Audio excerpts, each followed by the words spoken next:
Kalau belum subscribe juga segera ya, supaya kita bisa terus mengikuti channel ini dan sehingga channel ini bisa jadi berkat dalam hidupmu. Di hadapan setiap tekanan, di dalam setiap permasalahan, satu hal kami tidak akan gagal, yakni menyembah Tuhan. Di hadapan setiap ilah, aku akan bermazmur bagimu.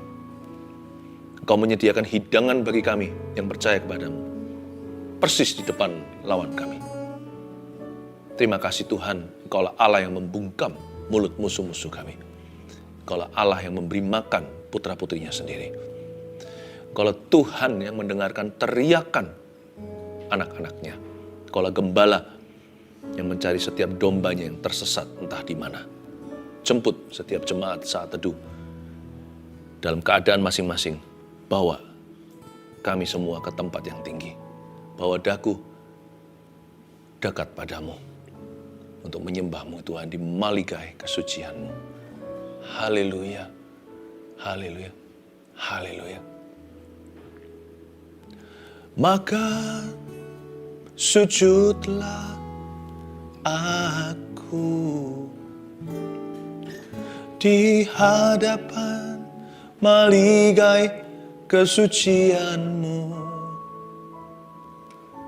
sambil memuji namamu, karena kemuliaanmu dan kebesaranmu.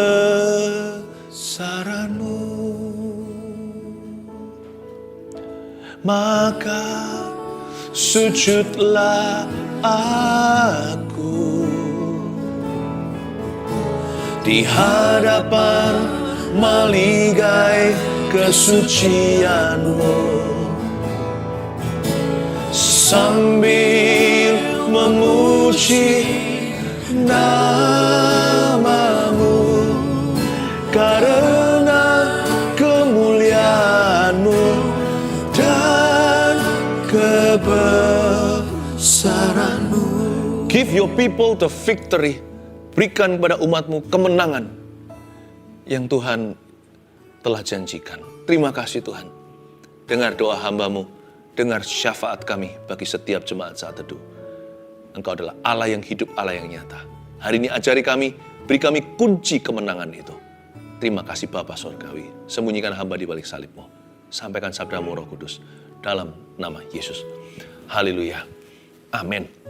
Saya bisa rasakan roh kemenangan bersama dengan kita. Tenang saja ya saudara, Tuhan beserta. Tidak ada jalan buntu bagi orang-orang yang berharap kepadanya. Hari ini, saya mau menyampaikan sebuah firman Tuhan yang berjudul Hari ketika Tuhan membungkam musuh kita. Tapi sebelum itu, besok jangan lupa live streaming ya. Onsite sudah jalan sih, tapi streamingnya juga masih ada. Besok saya yang khotbah di gms.church/streaming. Saya beri judul sia-sianya tidak setia. Lanjutan dari minggu lalu tentang kitab Hosea. Khusus bagi orang yang bergumul dengan kebiasaan buruk. Atau dengan pikiran buruk, dengan sifat-sifat lama. Ya kita semua berarti ya. Khususnya kalau kita merasa kita ini seringkali jatuh bangun di lubang yang sama. Atau jatuh bangun dalam dosa. Khotbah ini betul-betul untuk Anda. Jangan lupa streaming besok sia-sianya tidak setia. Tapi sekarang kita akan bicara tentang kemenangan dulu. Mari buka bersama dengan saya di Ester pasal 7. Hari ketika Tuhan membungkam musuh kita. Percayakah Anda? Hari inilah hari itu. Harus yakin dulu. Seperti saat tadi yang lalu ingat, saya berkata bahwa mujizat Tuhan itu kita harus yakini terjadi hari ini. Jadi percayalah bahwa hari ini adalah harinya Tuhan. Mari kita bersuka di dalamnya. GR dulu.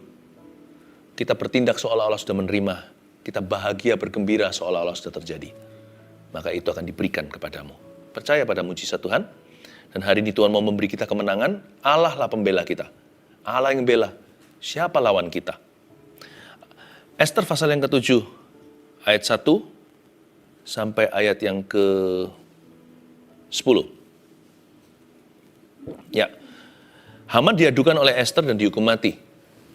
Saya baca 10 ayat ini. Datanglah raja dengan Haman untuk dijamu oleh Ester sang ratu.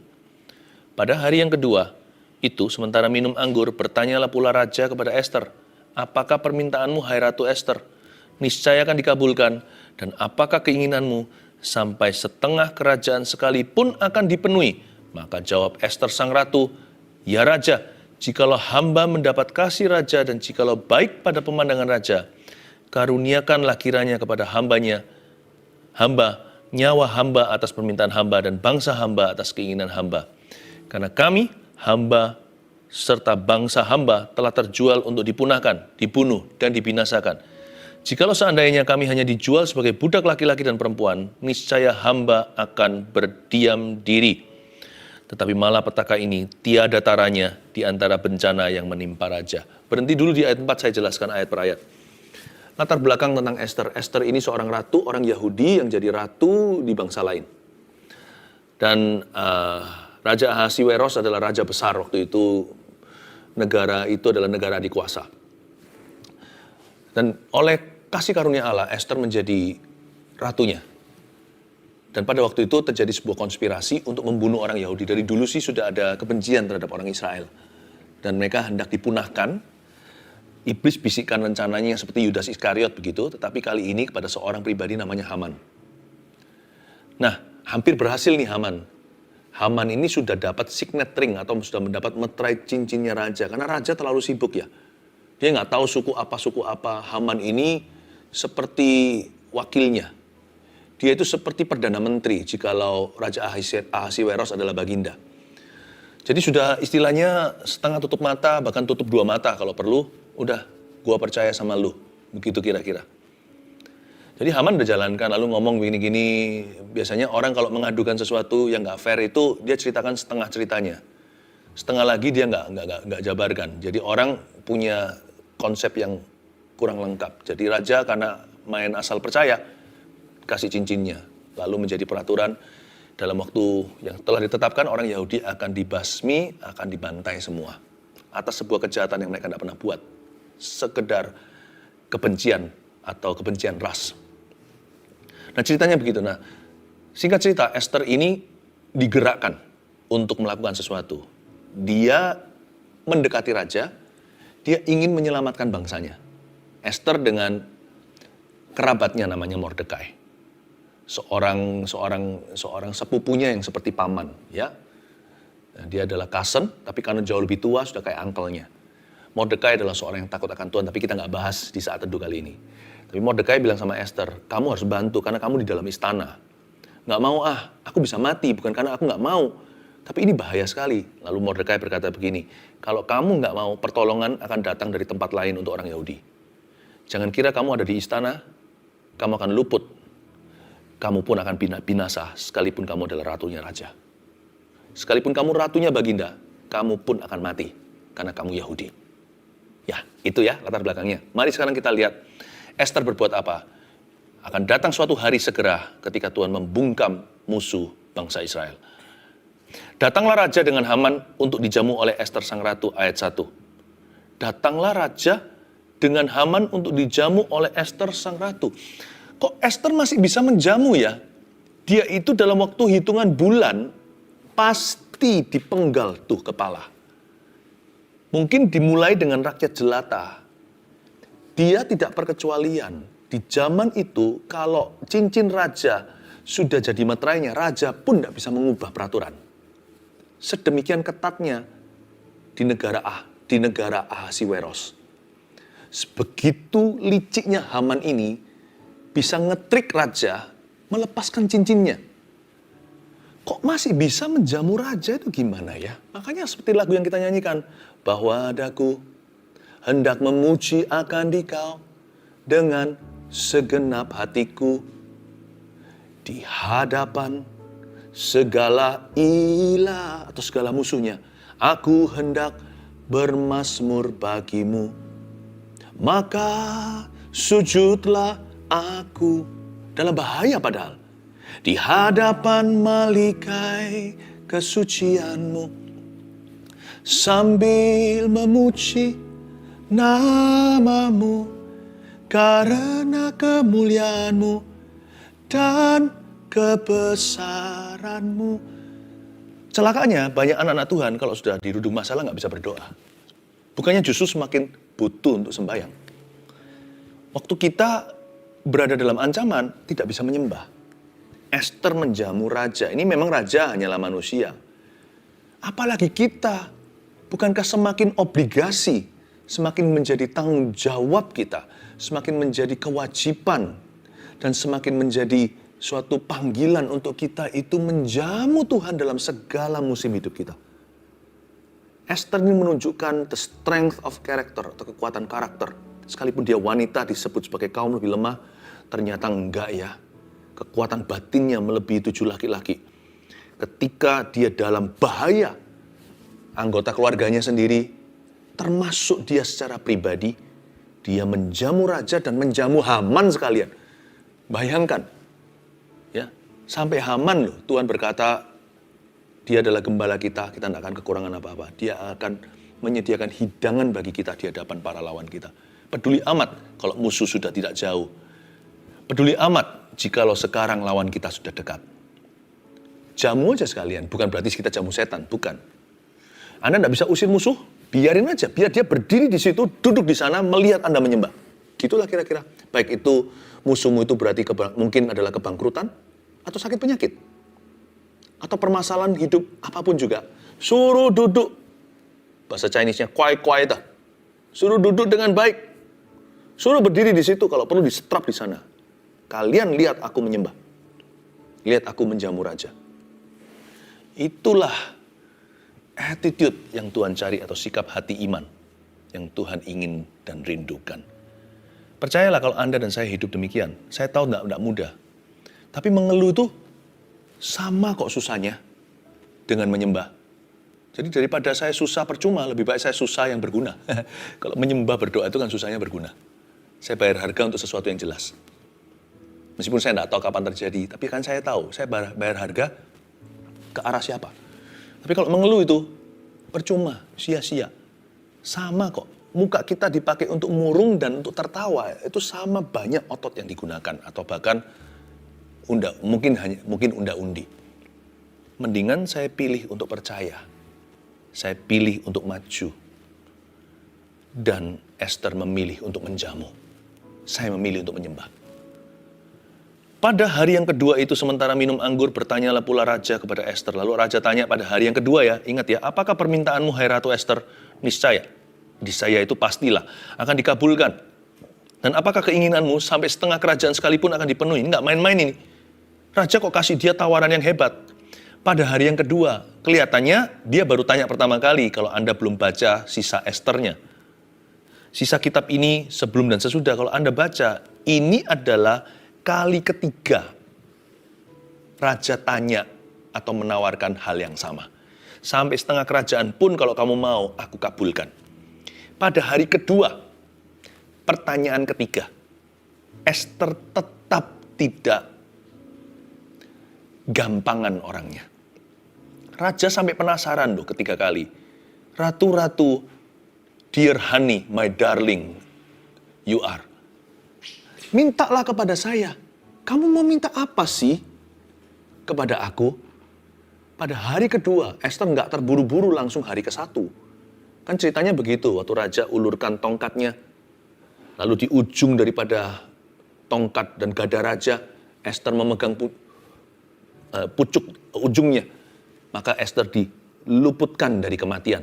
Karena siapa yang masuk tanpa diundang raja harus dibunuh seketika. Tapi Ester diulurkan tongkat kepadanya, dia pegang ujungnya. Dia nggak langsung latah dan berkata, raja aku minta ini, raja aku minta itu. Enggak. Dia sabar dulu. Kalau kita tahu bahwa hidup kita itu dikelilingi oleh berbagai macam masalah, slow down-lah di hatimu. Jangan panik, karena panik itu percuma. Belajar seperti Ester, tenang saja, dan belajar bersabar dalam permintaan. Belajar untuk bersabar dalam penderitaan. Belajar untuk bersabar dalam cita-cita. Ester ini orangnya sabar. Pada hari yang kedua, dia tetap belum minta. Pertanyaan ketiga, Raja menawarkan sesuatu yang besar, tapi Esther juga belum menerima. Maka jawab Esther ayat 3, sang ratu, "Ya Raja, jikalau hamba mendapat kasih Raja, dan jikalau baik pada pemandangan Raja, karuniakanlah kiranya kepada hamba, nyawa hamba atas permintaan hamba, dan bangsa hamba atas keinginan hamba." Ini orang kalau bukan karena Roh Kudus, dia nggak akan bisa sepinter ini. Ini bukan karena pendidikannya, karena para ratu itu tidak mengecap pendidikan formal. Karena zaman itu belum emansipasi wanita. Jadi perempuan hanyalah diolesi kecantikan. Mereka tidak memperoleh pendidikan. Yang bisa punya pikiran super pengacara seperti ini hanya Roh Kudus di dalam diri Esther. Waktu Esther ditanya, "Kamu minta apa?" sama suaminya yang adalah baginda, yang maha kuasa seolah-olah di negerinya sendiri, atau bahkan di semua jajahannya, Esther menjawab begini, "Ya Raja, jikalau hamba mendapat kasih Raja." Esther appeal to love, not to the law.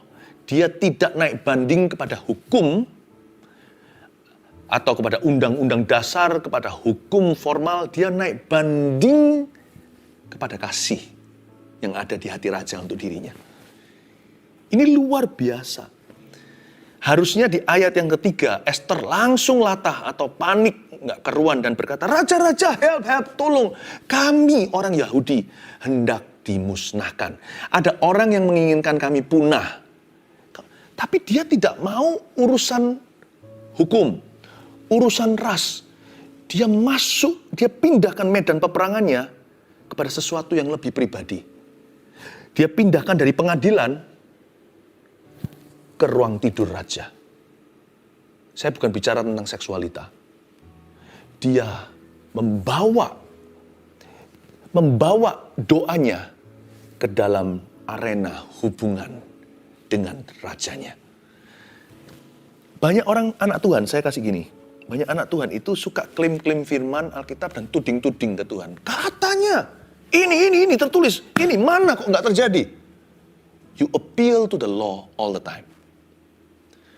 Tapi Esther mengajari kita hari ini bagaimana memperlakukan seorang baginda. Kalau baginda di dunia aja diperlakukan demikian, apalagi baginda di atas segala baginda. Jikalau kita adalah Esthernya Tuhan, secara simbolis saja kita ini adalah mempelai wanita Kristus. Dan jangan pakai Alkitab untuk menuntut Allah.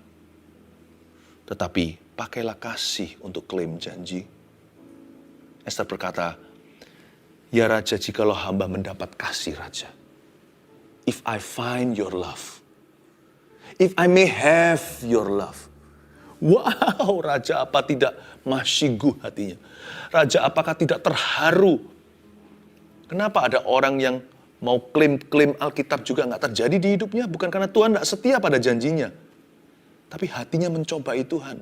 Hanya minta bukti seperti orang Farisi. Kami minta sebuah tanda. Tuhan berkata, "Aku nggak kasih tanda. Kecuali tanda Yunus. 3 hari di perut ikan, dia keluar." Tuhan berkata, orang Yahudi meminta sebuah tanda. Dan angkatan ini jahat. Dan Tuhan berkata, sedangkan orang, they ask for a sign. Ada juga yang minta Allah pembuktian. Bagaimana mungkin Allah tergerak untuk melakukan sesuatu kalau Anda taruh dia di kursi terdakwa? Dialah hakim segalanya. Harusnya kita datang kepadanya seperti mempelai. Datang ke hadiratnya sebagai anak. Tuhan, jikalau hamba mendapat kasih Raja. Wah, dia bukan datang sebagai Yahudi. Dia datang sebagai istri. Nah, nanti baru ketahuan. Waktu dia bilang, "Saya ini adalah kaum Yahudi, keturunan Abraham, Ishak, dan Yakub." Nanti Raja akan marah sama Haman, jadi lu mau bunuh istri gua. Nah, beda sudah. Raja udah personal. Karena dia datang sebagai istri dulu. Dia udah dicinta. Raja udah jatuh hati. Udah terjadi koneksi batin di antara mereka. Raja tidak anggap lagi ini peperangan antara ras.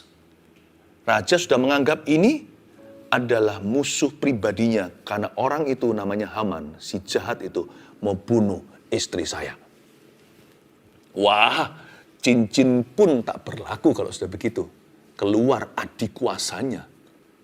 Mau tahu kenapa the sovereignty of God, kedaulatan Allah, mengikuti orang-orang yang melekat hatinya kepadanya? Mau tahu kenapa Tuhan meluputkan di Mazmur 91? Mau tahu kenapa Tuhan berkata Tuhan itu bergaul karib dengan orang yang takut akan Dia. Matanya menjelajah, dua tawarik katakan begini, hendak melimpahkan kuasa, adik kuasanya kepada orang-orang yang berkenan kepadanya. Salah approach, my brother, my sister. Salah approach dengan cara yang selama ini Anda gunakan. Tuhan akan bertekuk lutut. Kita mau tuding-tuding, buktikan kau adalah Kristus, buktikan kau adalah Tuhan. Turun dari salib itu, tolong saya. Penyamun satu berkata demikian.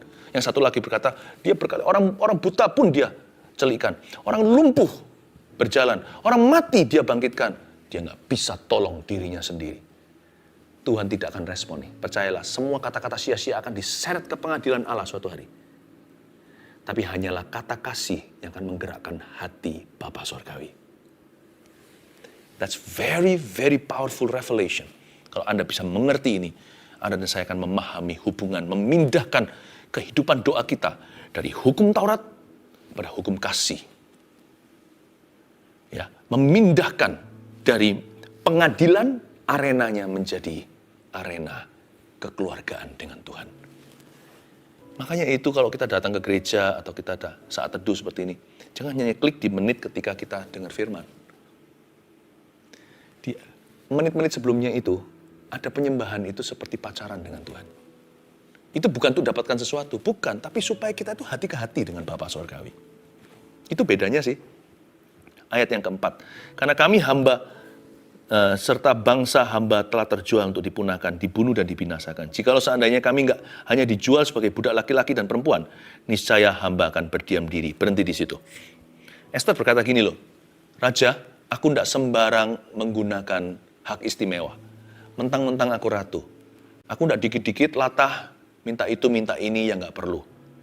Jikalau seandainya kami ini yang saya hadapi dan bangsa saya ini, kalau kami hanya dijual sebagai budak laki-laki dan perempuan, enggak apa-apa Raja, niscaya hamba akan berdiam diri. Dari sini kita tahu bahwa, saya ajarkan satu prinsip ya. Saya ajarkan sebuah prinsip tentang meminta. Less is more. Saya nggak bicara tentang kuantitas, jarang-jarang minta sama Tuhan. Kita bisa datang ke Tuhan setiap kali minta pun Tuhan nggak tersinggung kok. Karena Tuhan memang sumbernya dengan S huruf besar lah. Kalau nggak minta sama Tuhan, minta sama siapa? Kalau kita mau minta berkat itu nggak salah. Kalau nggak minta sama Tuhan, malah justru nanti hati kita salah. Kalau kau minta sama Tuhan itu, kita diluruskan hatinya. Cari dulu kebenaran, kerajaan Allah, dan kebenarannya. Lah masa kita minta dari pesugihan? Lah kalau kita minta sembuh, ya memang Tuhan bisa pakai medis. Karena Tuhan, banyak anak Tuhan yang bekerja sebagai tenaga medis.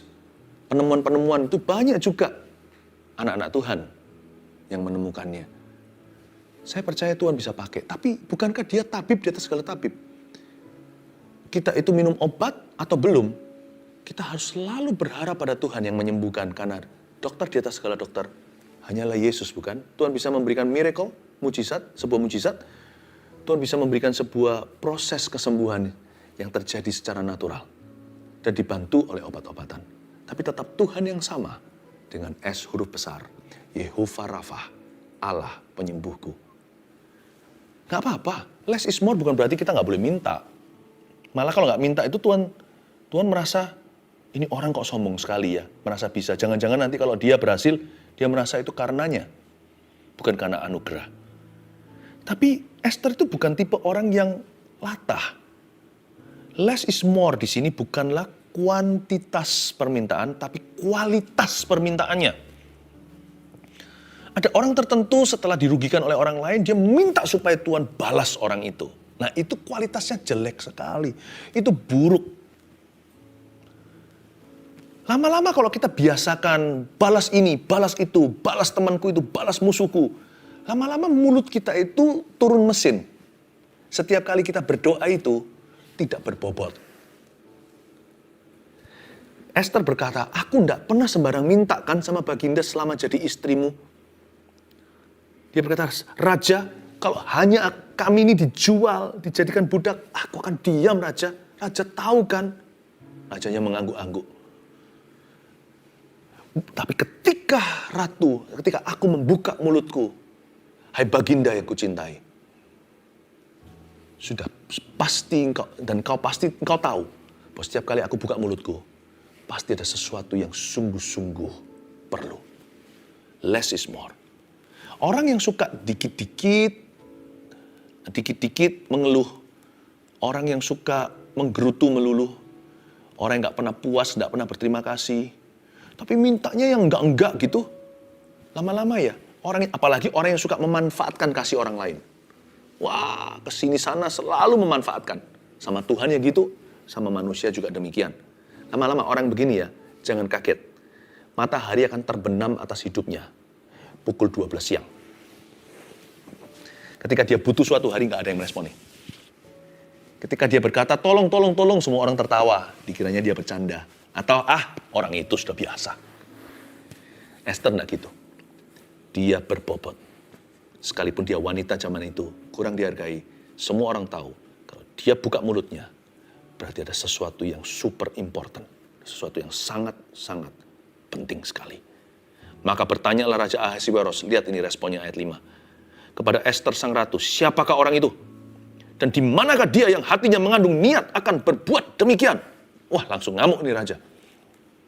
Bukan sama Esther marahnya. Dia marah, siapa yang berani bunuh kekasihku? Lalu jawab Esther, penganiaya dan musuh itu ialah Haman, orang jahat ini. Ayat 6.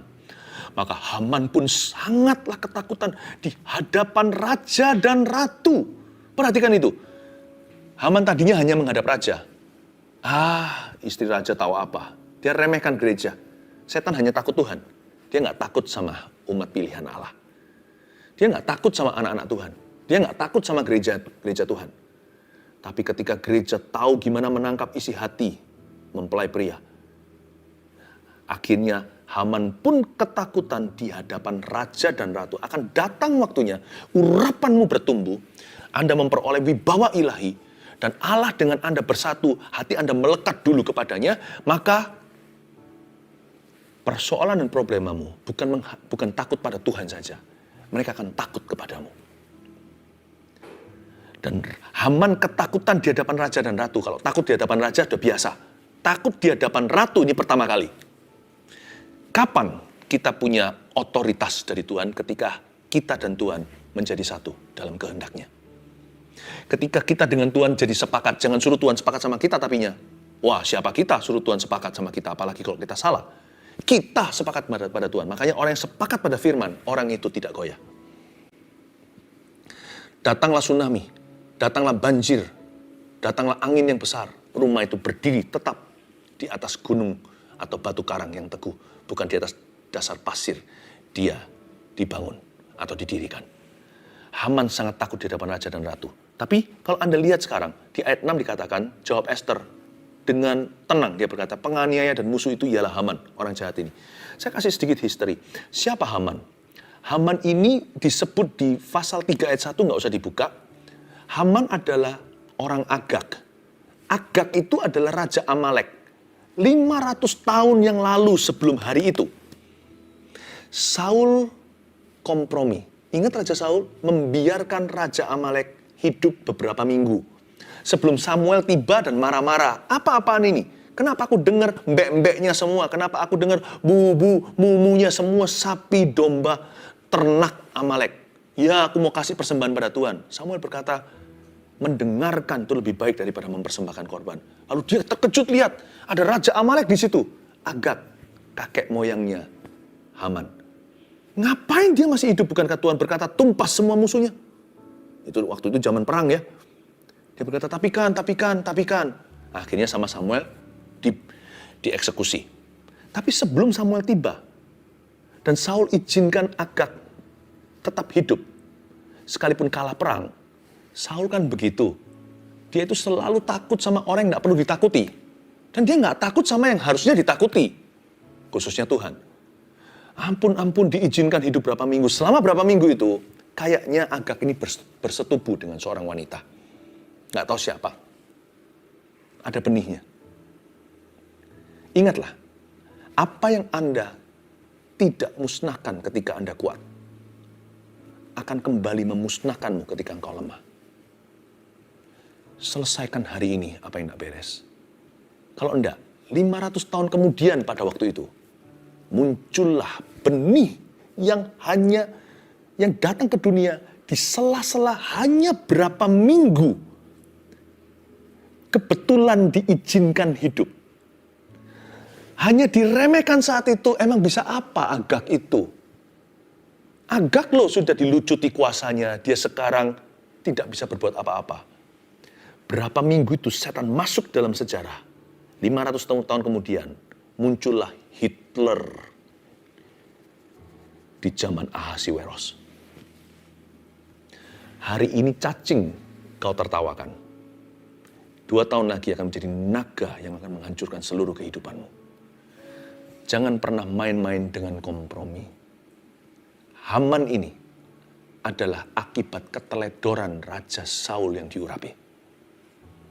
Jangan pernah Anda izinkan telur daripada ular itu menetas, lalu Anda tidak berniat melawan. Apa yang Anda izinkan sekarang, keturunanmu nanti yang harus menghadapi naganya. Mending saya hadapi naga di depan supaya anak saya hanya menghadapi ular biasa, bukan ular berbisa. Be responsible. Today your decision, keputusan Anda akan menentukan keturunan apa yang dialami oleh orang-orang setelah Anda, bahkan lama setelah Anda mati, jika Tuhan belum datang kembali. Lalu bangkitlah raja dengan panas hati, ayat 7, dan daripada minum anggur dan keluar ke taman istana, akan tetapi Haman masih tinggal untuk memohon nyawanya kepada Ester sang ratu, karena ia melihat bahwa telah putus niat raja untuk mendatangkan celaka kepadanya. Haman yang gagah perkasa itu tiba-tiba terjadi pemutar balikan ilahi. Secara tiba-tiba pembelaan Tuhan tiba, padahal proses untuk orang Yahudi itu panjang sekali. Ingat ya, proses Anda bisa lama, sabar saja. Kalau Tuhan menolongmu, terjadinya akan tiba-tiba. Dan seketika pembelaan itu akan datang. Nah, ayat 8, ketika raja kembali dari taman istana ke dalam ruangan minum anggur, maka Haman berlutut pada katil tempat Ester berbaring, maka titah raja, masih jugakah ia hendak menggagai sang ratu di dalam istanaku sendiri? Tatkala titah raja itu keluar dari mulutnya, maka diselubungi oranglah muka Haman. Nah, satu kejadian konyol di sini, tapi saya percaya ada kesengajaan. Ayat 8, kan Haman ketakutan. Setelah ketakutan, dia berlutut pada katil tempat Ester berbaring. Mungkin zaman itu seperti ada sofa yang bisa berbaring untuk ratu.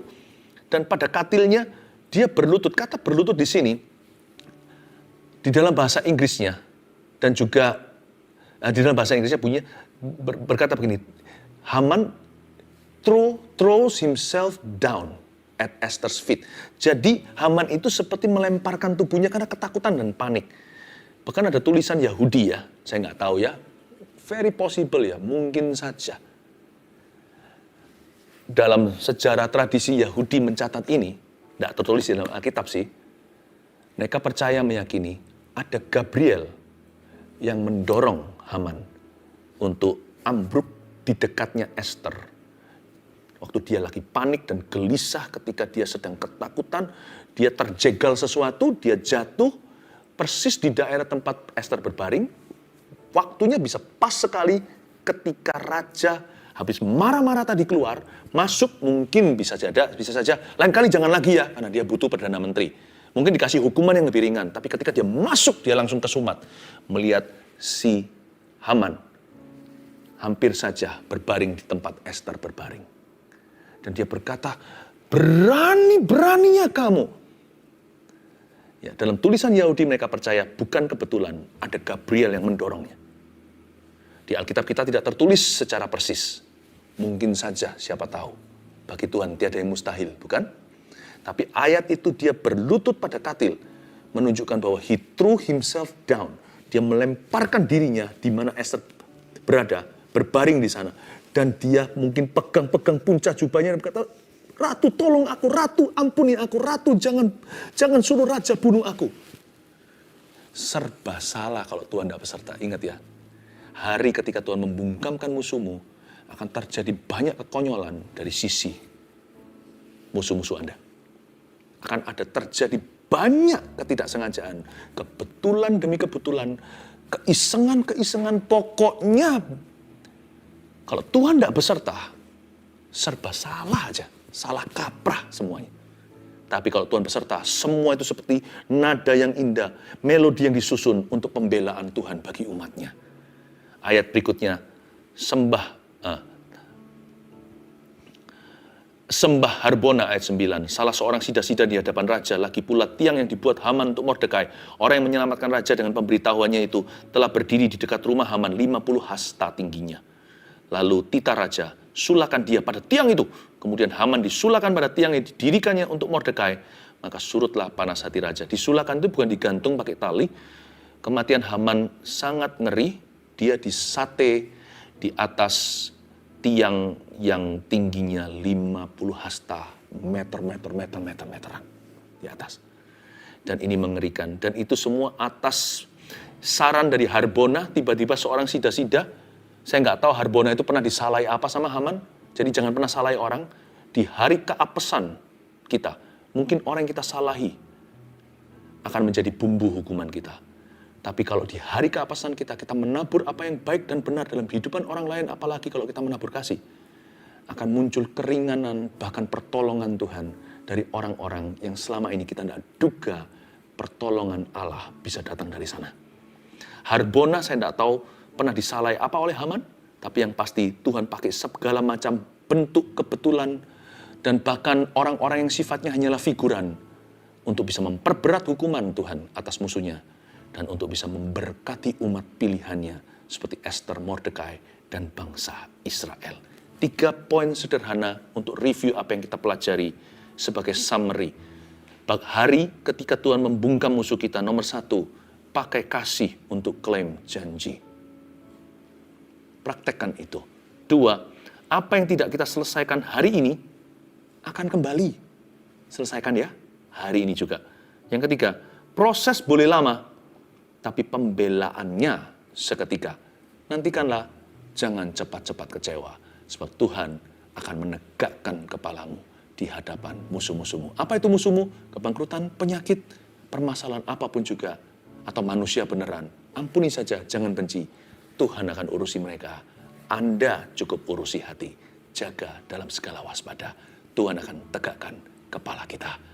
Mari kita semua mengangkat tangan kita untuk menerima berkat Tuhan hari ini. Terima kasih Tuhan untuk berkat-Mu atas kami. Berkat Allah Bapa, Putra, Roh Kudus menyertai. Dan besok kami waktu onsite, Tuhan sertai jemaatnya. Dan waktu kami online, Tuhan akan visitasi setiap rumah. Makasih Tuhan, kami tidak mau lagi meragukan firman-Mu. Kami tahu Allah kami adalah Tuhan yang membungkam musuh-musuh umat-Nya. Terima kasih Tuhan, Allah Esther berserta. Dalam nama Yesus. Amin.